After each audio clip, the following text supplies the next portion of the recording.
Alright guys, well, this is the newest locomotive in my post-war collection. This is a Lionel 681 Turbine that I got at the Grays Lake train show yesterday on Saturday, and I gotta say, this is probably my favorite locomotive in my post-war collection right now.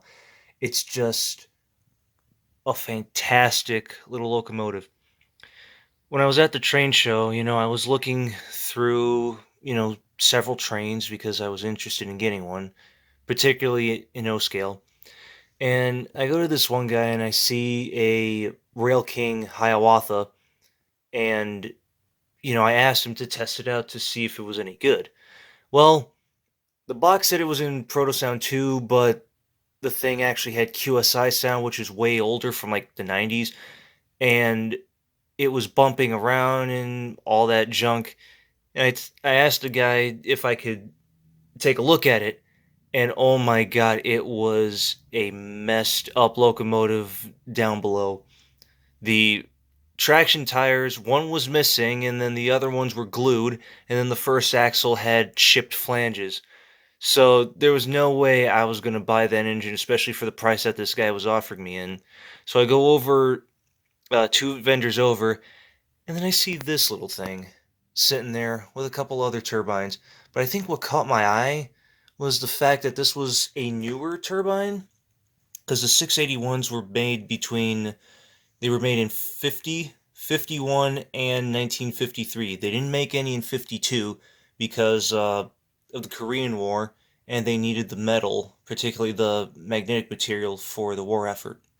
Um, yeah, but this one just caught my eye because it is such a clean locomotive. It hardly has any scratches. I mean, there's a couple scratches here and there, but overall, this thing looks like it doesn't have a lot of runtime on it, or, the previous owner, whoever had this, took really, really good care of it.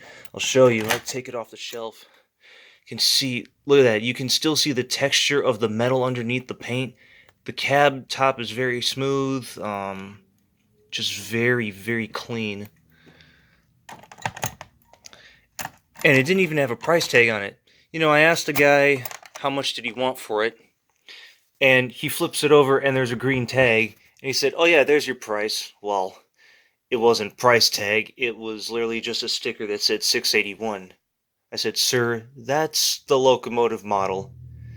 And, he's like, "Oh, no problem. I'll take 120 for it." I said, "Deal."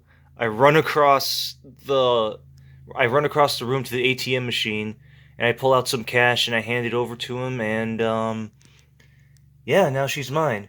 Now, it didn't come with this tender. I bought this tender a few months in advance with the intention of getting a turbine.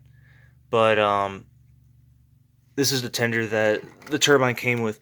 Now, it doesn't say what kind of tender it is. It could be a 2060W, it could be a 6060W, or it could be a 671W. I know the silver Lionel lines lettering would mean something, but this tender could be anything.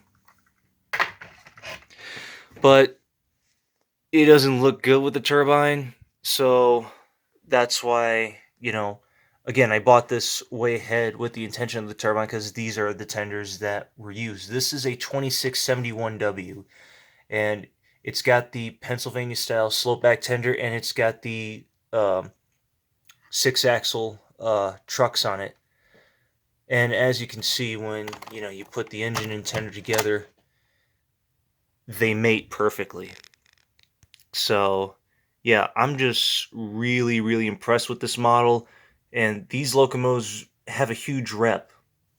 They started in 1946 with the 671 turbine, but one of the differences was it didn't have the E-unit switch up on top, and it had a heat bulb for the lighting and the smoke. And they made those from 46 to 49, and then they got replaced by the 681 in 1950. And these have magne-traction on them. So these things can pull. You know, it doesn't have to rely on the shear weight. It's actually using magnetic traction to pull heavy trains. Uh, these were then later replaced in 1954 with the 682, and they were only made for 1 year, and they are really hard to find. But one of the main differences between the 681 and 682 was it had white trim along the walkways here, and it had an extra linkage for the lubricator valve. Of course, it really didn't lubricate the engine. It was just a extra feature on that thing. But I'm really impressed with how pristine this thing is. Oh, let me change the brightness quickly. Look at that. Now that is heat stamped. That says 6200 on there. That's heat stamped. This is heat stamped as well. Because it's white lettering, you could tell that this is the late version, the 1953 version. And I like it. It fits well with the TCA tender. And these are hard to find as well with the TCA markings. Um, the white ones are a little more common. The ones that are really hard to find are the ones with the silver and the gold lettering, which I hope to find in the future. But yeah, yeah, that's about it. So what I'm going to do is I'm going to take it to the Lionel Club and I'll run it around the layout for a little bit so you can see how well this thing runs. I'll also throw a couple other trains in there just for fun. Alright, peace out. I don't want to just get rid of it. Throw it away. Totally couldn't help it. So, you think about it. Not a real thing. Yeah.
物だ TV